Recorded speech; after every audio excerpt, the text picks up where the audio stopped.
Hi, everybody, and welcome back to our AEG podcast. Today, we have a special friend, Justin Reamer with ERA out of Edmonton, Alberta. We had the pleasure of meeting a couple months ago, I guess, before Christmas, and I was feeling compelled to invite to the show. So, Justin, thank you so much. I'm glad you're here. Looking forward to hearing all about ERA and all the good work you're doing.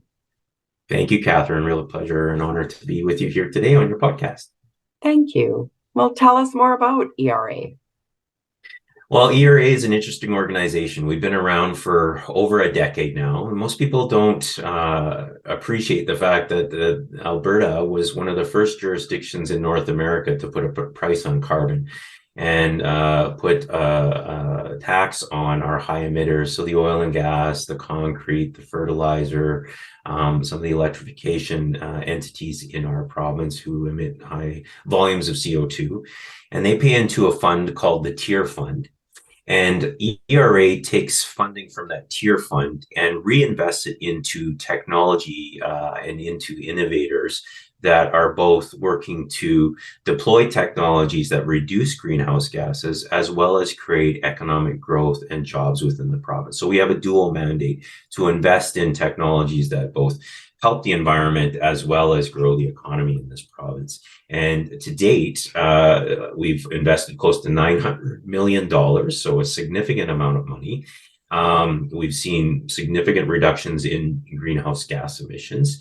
And we have a funding ratio of 7-1. So for every dollar ERA puts in on our projects, we average about $7 invested in a project, both from the private sector and other funders in the public sphere. We've done things like fund drones to plant trees in difficult and dangerous areas. We funded projects to blend hydrogen into our natural gas distribution lines to heat homes and businesses. And we've produced renewable energy and high quality fertilizer from food waste. So we cross the gamut of a whole variety of different things. We've also worked on things like extracting lithium to power the world's growing fleet of electric vehicles and funded new technologies to support the geothermal industry and draw on our huge expertise in the oil and gas sector. So really pleased with what we've been able to achieve. I would say that by 2050, we will have 99 million tons of cumulative reductions of GHGs, which is about 55% of our total annual industrial emissions. So it's a significant amount of GHG reductions that we're seeing. And we're just on the cusp of making some larger investments. There's all kinds of interest in hydrogen and carbon capture sequestration right now, and happy to talk to you more about that. That's excellent. What a good news story right here in Alberta. I love it. Yes, That's so absolutely. good. Yes, And how do you know ERA investments are working? How do you measure that? that's a great question. So the numbers I shared with you are a bit of a start, but the number of projects and the amount of investment isn't really a measure of success. The real demonstration of success comes later when the projects are fully commercialized and deployed in the market on a repeated basis, not only in Alberta, but scaled globally and deployed in other areas. We played a big role in the Brooks Solar Facility, which is Western Canada's first utility scale solar project. I'm not sure if you're aware, but renewables now make up 22% of the production grid in Alberta, which is significant. A quarter, close to a quarter of our generation it now comes from renewable. And it was, I think, 5% or less 10, 15 years ago. So we've seen a rapid rise in that area. Some of the most substantial decarbonization opportunities exist in the oil and gas industry. We funded a technology in the oil sands area that uses light hydrocarbons to mobilize the bitumen within the production. That has the potential to reduce emissions in oil sands recovery by more than 50%. Wow. And if that actually becomes a standard practice, that's massive implications for the province and the oil industry. So we look at both the economic and the GHG reduction quantifiers as indications that our investments are working. and use that as the outcome measurement. I think that leverage potential is really an important indicator as well. We're not just putting 100% government grants into a project and hoping it's going to take hold. The private sector is investing, other players are investing in this consortium type approach, and we're seeing huge leverage of funding in our investments, and more now than ever before. As there are all sorts of public and private investments in the clean tech sector. So it's a very exciting space to be right now. No kidding. And to me, there seems to be some obvious reasons as to why this would benefit Albertans, but I'd love to hear it from you. Sure. So, we have a number of provincial and national climate leadership goals that we have while supporting the economy and benefits to everyone. And it's a challenge to make sure those dual mandates are being achieved, but it is possible. So we want to minimize the environmental impact while supporting industry. But our investments are actually putting people to work and making a real impact on GHG reductions. Mm. And we're seeing significant investment deployment. One of the areas that we're really on a tipping point now within the province and globally is carbon capture sequestration. The US government's investing billions in this, as is Europe and other places. Alberta is really one of the best places in the globe geologically to do carbon capture and sequestration because of our base structure. And we already have two major industrial GHG reduction or CO2 sequestration projects in the province. There's only a handful of them in North America, and we have two of them. We have the largest CO2 pipeline in the world right now with the enhanced pipeline. And the Shell refinery and Strathcona has the Quest project where their CO2 is being captured and sequestered. But there are 11 projects we are doing pre-feasibility studies on and feed studies that we're funding in concrete, in fertilizer, in electrical generation, as well as oil and gas. And each of these projects are billion-dollar projects, and they are going to require massive amounts of investment, huge amounts of labor, equipment, supply chains, and other things to take hold. So it's a very exciting time for the province, and massive amounts of benefits to take hold, not only from an economic standpoint, but from an environmental sustainability standpoint into the future. I love it. This is so good. You've mentioned some great projects around Alberta. Are there any others that you'd like to highlight that, based on their impact alone, that you'd like to share, or do you feel you've covered it? No, I certainly can talk ad nauseum about the different projects, but I'll highlight a couple more. So one of the ones I'm most excited about and talk about a lot is the hydrogen train. Yeah. So CP Rail was developing the first in North America freight hydrogen locomotive. So they are reconverting their diesel locomotive to a hydrogen fueled with fuel cell batteries locomotive. Their process of developing three, and we've co-funded some of those transformations. And so what this means potentially is a massive re-engineering of our locomotive fleets within the globe to hydrogen-based fuel. And there's fueling stations being developed in partnership with ATCO. So they're another great Alberta firm benefiting from this deployment.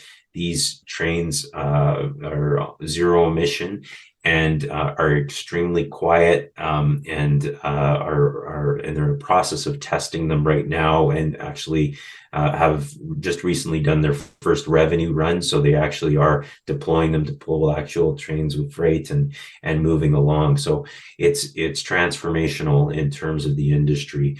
We're doing similar types of things for semi vehicles. So right now there is demoed semi trucks that are hydrogen fueled, traveling between Edmonton and Calgary. And there's an idea around fleet transition for many of our semi vehicles for pure hydrogen trucks or dual fueled, or the diesel/hydrogen fueled vehicle fleets. And it makes a lot of sense in this area. We're actually helping to fund some fueling stations in the Edmonton and Calgary area as well, to make this happen and demonstrate to fleet managers and owners and companies that this can be done feasibly and safely, and with the regulators as well, to make sure that this is being done in a safe and prudent manner. Love it. Well, my only question about the train then is if it's going to be that quiet, won't it need more whistles? Yes, it's going to need some more whistles. Absolutely. I actually love that sound. Not everybody agrees with me, but Yes. Yeah. Depends how close you live to one a yeah, track. right. Yeah, if it's outside my front door, maybe not, but I like Yes, it at a distance. absolutely. Yeah, Yeah, that's very much. awesome. Yeah. How about when, and obviously it all happens in all businesses, what does ERA learn from technology that isn't successful? Right. That's a great question. So, all innovation requires failure. All entrepreneurship requires failure. We learn more from our failures than our successes, and it's a critical part to progressing and learning and getting better over time. And this is part, we view it as a return on our investment when we have failures, because we're funding recipients who are required to provide a final outcomes report. And we share that outcomes report broadly so that other innovators, entrepreneurs, companies can benefit from the learnings of that company and don't necessarily have to repeat that learning themselves. So knowledge sharing is really, really important for us. And when the company reports on their project outcomes, their achievements, their lessons learned, job creation, these are really, really important data points for us to show. The data that we've acquired over the past decade around GHG reduction from all these projects is a gold mine of valuable data for projects and companies and innovators around the world who want to learn from this. We're actually working on providing a more open data set on around our GHG performance in our portfolio, and being able to open that up to the world so they can see what we're learning, because these are the kinds of things we have a responsibility to share with others. So both the successes and the failures, we're doing roundtables with executives and technology service providers on things like hydrogen, CCS, and other things. And it's just so important to be able to share, what to do and what not to do when you're embarking on new technological pathways. So we're very focused on sharing those real experiences, both the successes and challenges. Well done. So important to learn from all the things we learn. You're right. That's awesome. I'm curious, what do you wish for Albertans and Canadians to know about what we're doing and maybe even the world, what we're doing on environmental sustainability? Yeah, and this is something I spend a fair amount of my time on, is just telling Alberta's story about what we're doing, not only at ERA, but on the overall emissions reduction journey that we're on. And what's disappointing is that the discourse you see in some of the generic social media or just in traditional media, and the rhetoric and the fighting that goes on, Alberta has a brand image issue in this area, unfortunately. And the reality is far different than what you see often in the public perception and the public rhetoric. Alberta is doing some significant real things to reduce our emissions and develop environmental sustainability that most people don't appreciate. So most people don't appreciate we're world leaders in methane reduction and abatement. In the technologies we deployed, in the regulations we put in place, in the incentives we've developed, such that we're going to be reducing our overall methane emissions by 45% in the next few years. And halving our methane emissions is huge. Most people don't realize that we'll be off coal-fired electricity this year, well ahead of the federal schedules that were requiring it. And this was a combination of the companies and their ingenuity and entrepreneurship, as well as government policy, and getting us to a point where this became the right thing to do from both an environmental and economic standpoint. We are the leading jurisdiction in Canada for renewable energy investment. We're on track to see all kinds of development in metals, mineral extraction like lithium to power our electric vehicles, and this whole significant area of new supply chain and material development for the province. And then, as I talked about the carbon capture sequestration, we will be global leaders and are global leaders in that area. And this will take significant amounts of CO2 out of industrial processes and sequester it safely in our geological structure. So, yeah, there's just so many good things going on.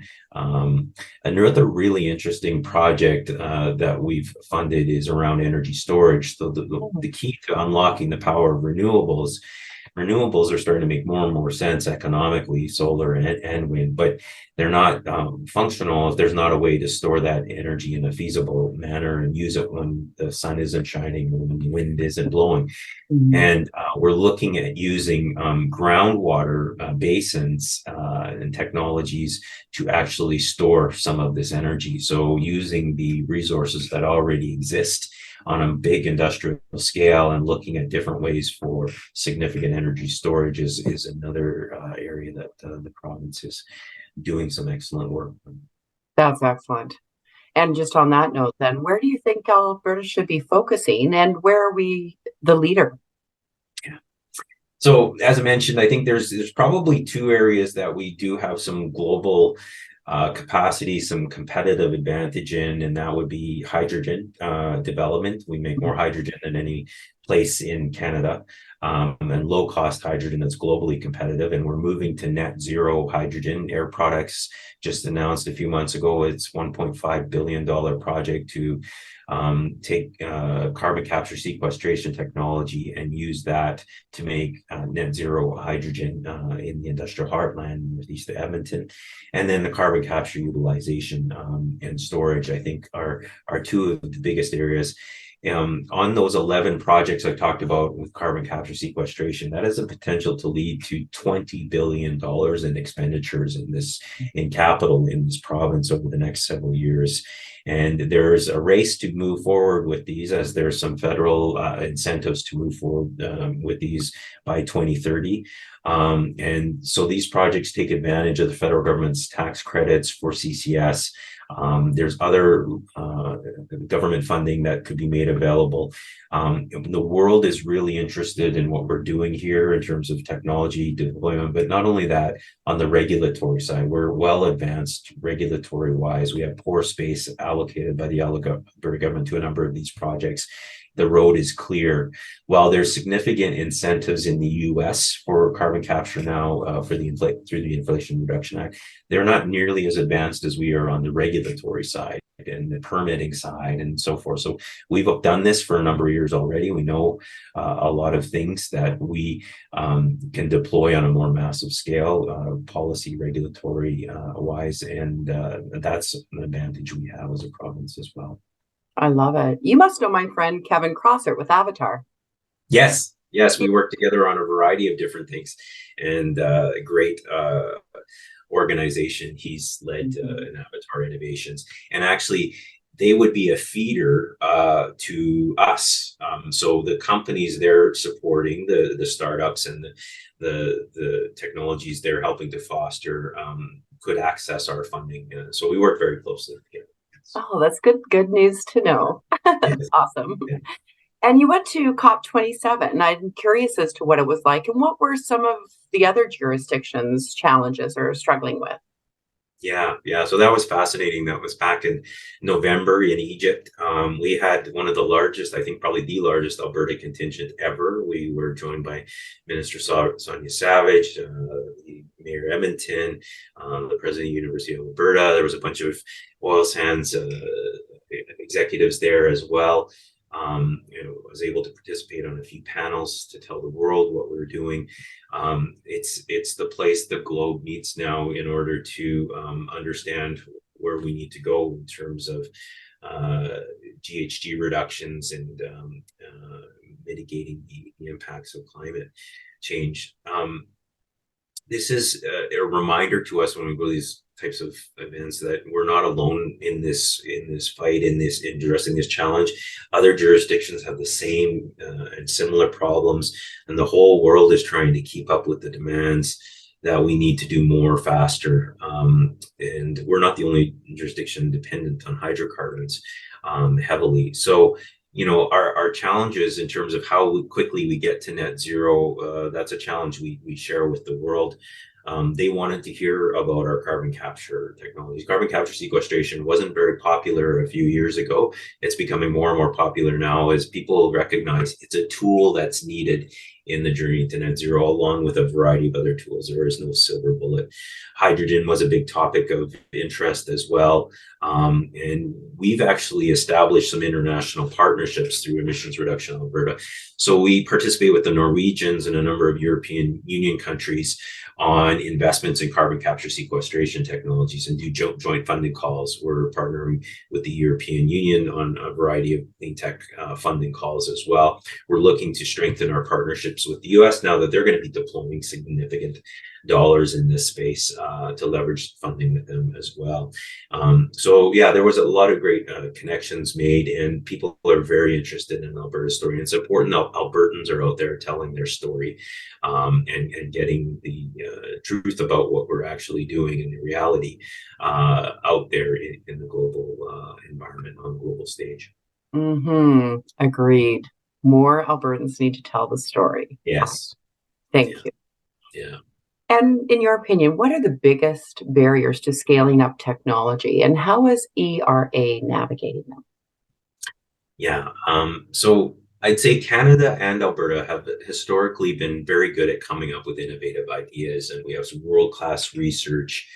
But where we continuously struggle as a country is to commercialize those new ideas, those new technologies, and establish markets and scale up our companies. I've been in the innovation funding game for a long time from the Alberta government, and we've funded so many fantastic new startups, innovators, technologies. So many of them end up leaving Alberta and going to the US and other markets where there's easier access to venture capital or broader markets or a variety of other things. What often happens is there's not enough risk-taking capital for scale up, and our banks are quite conservative in their investments. And the Alberta government worked hard to bring in venture capital. We now have the Alberta Enterprise Corp, and we've actually done a good job addressing some of those venture capital shortages in the past recent memory. We provide funds in that scale up area, which is hard and expensive to do. So we're typically funding in the 1 to 5 million, sometimes $10 million mark for big projects that are 40, 50, even $100 million in nature. And that really is assisting companies through that valley of death and on the commercialization scale to demonstrate industrial deployment so that it can be scaled up and adopted. But it requires industry to match funding and demonstrate that market pull, and that's really essential. So we look for opportunities to leverage funding as well. The other thing I'd say is technology isn't good enough on its own. You can have a great technology, but if you have a lousy business model or not a sophisticated company management acumen, you're still going to be challenged to succeed. And there's a lot of supports now, including technology accelerators like Kevin's Avatar. We have Plug and Play. There's a variety of accelerators. Creative Destructive Labs is another one operating out of Calgary that are bringing mentors and people with significant business experience and acumen to mentor and guide these startups and these technology providers through the commercialization and the scale-up journey. You also need the right policy environment. Sometimes the regulators inhibit innovation from being adopted because of the regulations and the standards that are being established. And so making sure the regulators and the government policy is not being a barrier to commercial deployment of new technologies is something that is very important. Commercialization is very, very hard, and there's a lot of complex challenges, and it really depends on the area you're in. But you have a system now that's trying to systematically try and tackle these challenges, some easier than others. And we are making headway, but it's still a long journey. I bet. Well, I like to start with yes. Yes, absolutely. Let's start with that and then figure out why we shouldn't, but let's start there. Yes, absolutely. Yes. Awesome. Do you have time for one more question? Sure. Wonderful. Thanks, Justin. You're new to this role. Inside of your Yeah. first year, you were working in provincial and federal governments. I'm curious as to what the difference is working with ERA. And then what advice do you have for technology innovators? Great. Thank you. Yeah, so it's been a great journey. I started with ERA in June. Before that, I was with provincial and federal governments for close to 25 years. And I really enjoyed my time in the provincial federal governments because I got to work with economic development leaders, industry captains, and innovators during the bulk of my career there. So I wasn't, 100% with my head in this, in the government box, so to speak. But ERA is different as an agency, a very arm's length agency of the Crown, reporting into a board, having a small team. You don't have the amount of resources that you have in government in terms of staff and bureaucrats to support your research, and so we have to outsource the things we need.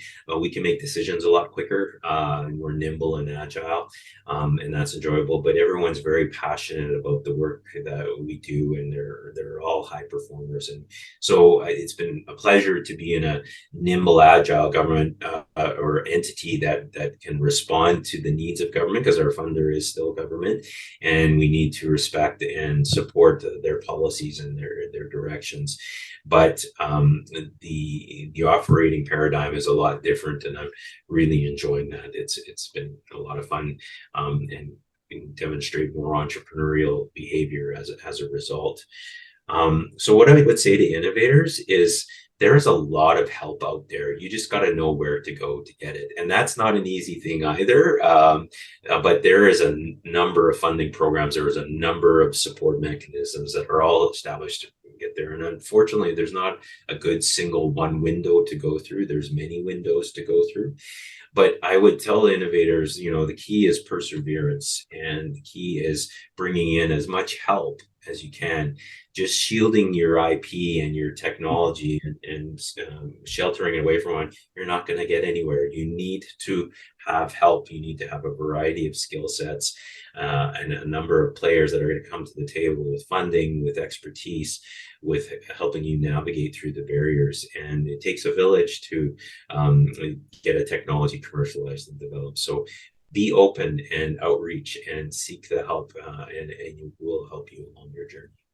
Wow, I love it. Thank you, Justin. And too bad there wasn't just one portal that you could go and Exactly. find everything. It's so difficult for everyone. Yes, absolutely. Well, that's great advice. And thank you so much for your expertise and sharing everything with us today. It was very important for all of us to hear. And Thank you. keep up the good work over at ERA. Thank you, Catherine. Really a pleasure to be with you. Appreciate all the great things AEG does and your leadership there. So thanks for the opportunity today. Thanks, Justin. Well, it's a great team. So thank you again. And everyone, thanks for joining us on AEG's podcast today. Appreciate your time.